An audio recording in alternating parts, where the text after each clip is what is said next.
Good day, everybody. This is Gardening Warrior. We are in the Q Kitchen getting ready for the holidays. First, we're going to make a ham, egg, and cheese bake. This recipe can be found on food.com, and I'll put a link down below in the description.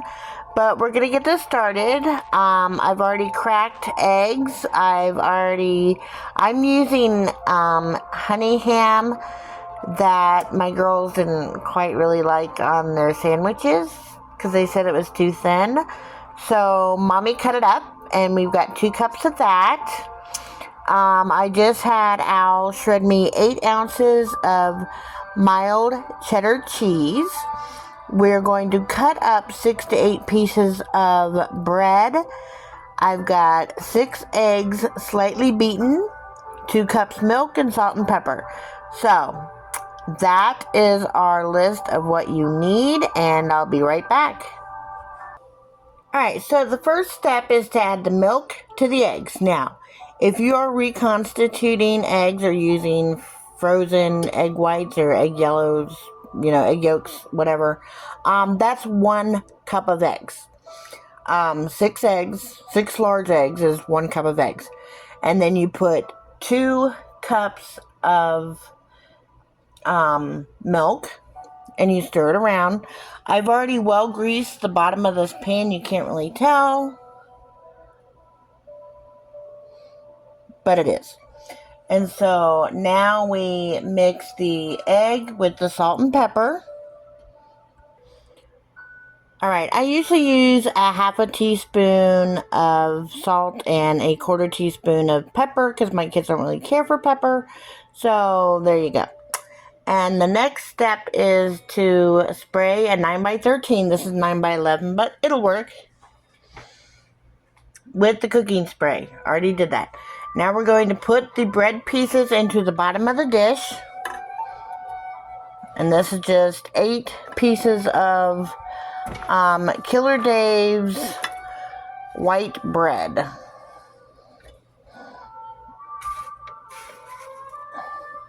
My kids like this in recipes. They just don't like it really to make sandwiches with. It has a very, it's not flimsy, let's just put it that way. It's like a white wheat, and so it's got the sturdiness of the wheat, but it's got, the flavor of the white bread. They love it in like French toast and stuff like that. Only if it's my stuffed French toast, because that way it's thin. It's a thinner bread, and that way when you make the stuffed French toast, you don't have big thick pieces of mostly bread and hardly anything else, and they just don't like their stuff that way. So any bigger pieces that you see, just go ahead and make it to like more bite size. Make sure it's even. And the next thing we're going to do is sprinkle the ham or sausage, we've got ham, over the top of the bread. Alright, make sure it's nice and even. And now you're going to pour the egg mixture over the entire casserole.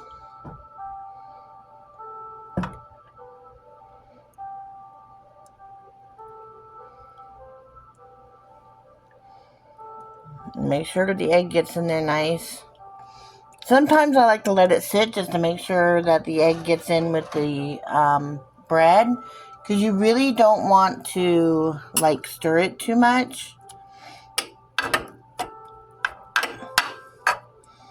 Trust me, I've made that mistake before, and it just didn't turn out quite right.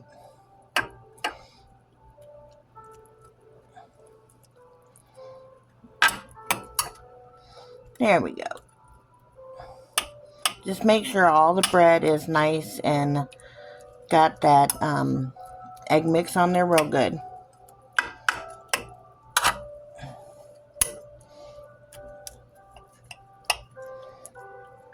Alright, there we go.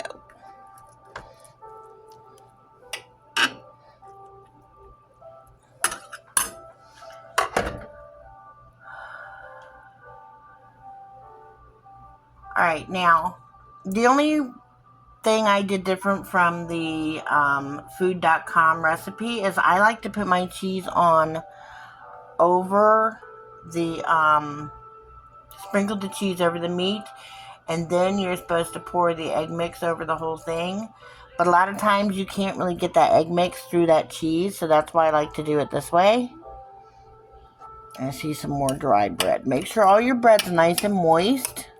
And that's another thing with the problem with putting the cheese on before you put the egg on is a lot of times not all that bread gets mixed in there well, and then you end up with a lot of dry spots. So let's not do that.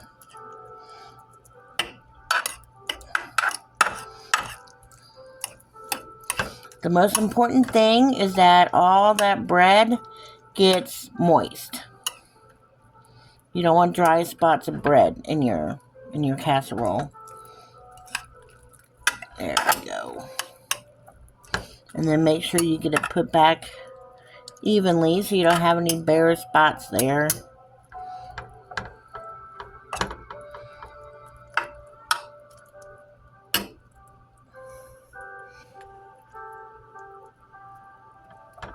There we go. And now the cheese.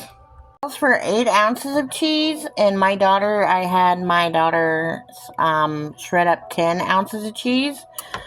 What you want to do again is to make sure that cheese is all nice and incorporated in there, so you get all equal amounts of gooey, cheesy happiness. And then after you make sure that cheese is in there real good. Oh, I've got my oven set to 350. My oven is 5 degrees lower than it should be. So I set, when it's 350, I set it to 355. If it's 375, I set it to 380. You know, just 5 degrees higher than the recipe asks for. You don't need to do that. I just do that because I found out that my oven's not quite where it should be. Alright, so we got that all nice and neat and pretty. All the cheese down there mixed in. I only put about half of the cheese in there at first because I wanted to get it all incorporated in there. And I'm going to bake this uncovered for 45 minutes. And then we're going to put the remainder of the cheese on top of that and let it get nice and golden, crispy happiness. So I will be back in 45 minutes. Actually, let's go 40. And that way we know it won't overcook the cheese the second round. So 40 minutes. And then I'll add the rest of the cheese. I'll be back.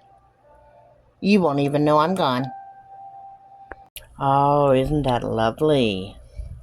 So I let it cook for 40 minutes. And I just took it out and I'm looking at it and I really think that it has enough cheese on it. It seems to be done just correctly. Let me poke a little hole in it.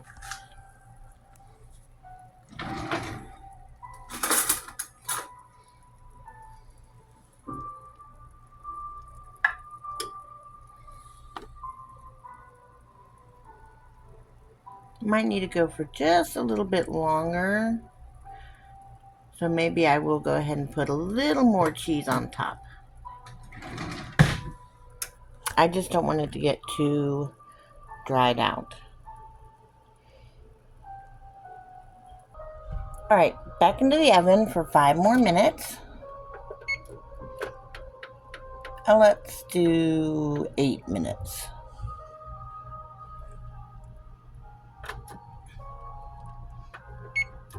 Okay. So this is ham, egg, and cheese bake. Hi. Is it good? Yeah. Can I have my salsa? Salsa or sriracha or hot sauce? Or ranch? Sriracha and hot sauce. Wait, no, sriracha and salsa. My sriracha. How is there not enough? How is... Well, I'm glad you at least tasted it before you decided to drown it. Let me have my other. So was it good before you put the salsa on? Yeah, I just like my stuff spicy. Oh my goodness. She's worse than the Heinz ketchup commercial. Can I have the other bottle of the other thing of salsa? Do you see what I go through? This is why I have to have a 5-gallon bucket just for her salsa and sriracha. This is why. And ranch. Yes, Ranch. this is why. Why are you flashing me? I'm not flashing you. Okay, eat what you got here. I want more. All right. So it's good? Yes. You'd like to have that for like Thanksgiving or... Probably breakfast for Thanksgiving. Actually, Yes, that's what I'm talking about. most people don't eat breakfast on Thanksgiving. They just starve It's themselves called until lunch. brunch. It's called brunch. We never eat breakfast on Thanksgiving. We just starve ourselves until food is ready. It's not because there's not food ready. We just wait until the food is ready. Yeah. Which we usually eat at lunchtime. And then it's all gone. And then it's all gone. And then they're stuffed. And then they take a nap. And then we eat more. Yeah, that's how it goes. So it's good? Yeah. Yum, yum, yum. Okay. That's the ham, egg, and cheese bake. It's got a definite yes for one of the brunches for the holidays. Oh.